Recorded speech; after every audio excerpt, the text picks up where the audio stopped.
Au niveau macroéconomique, les paramètres sont généralement stables.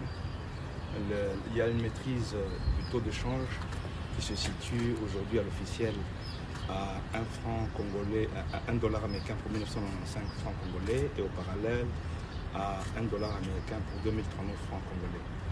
Et au niveau de l'inflation, la situation de l'inflation est globalement maîtrisée et les projections sont faites pour arriver à un maximum de 4,5% de taux d'inflation, alors que le contrat avec le FMI nous projette à 6%. Le Premier ministre a également félicité le ministre des Finances pour les efforts qui sont faits, notamment en ce qui concerne l'accroissement du niveau des dépenses des investissements. Nous étions à plus ou moins à 3% des dépenses d'investissement globalement. Nous sommes passés à environ 8%.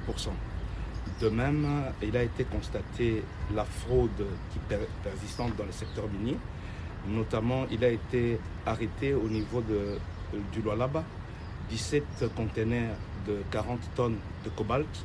Pour cela, le Premier ministre a tenu à féliciter la gouverneure du Lualaba et a demandé à tous les autres gouverneurs, notamment ceux du Haut-Katanga et ceux de l'Est du pays, du Kivu, du Sud Kivu, du Nord Kivu et de l'Ituri, de suivre le même mouvement.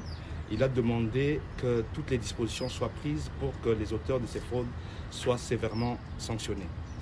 Enfin, le comité de conjoncture a demandé que toutes les dispositions soient prises par le ministre de l'économie et les ministres concernés pour que les stocks soient disponibles et qu'on crée l'abondance pour les festivités de fin d'année.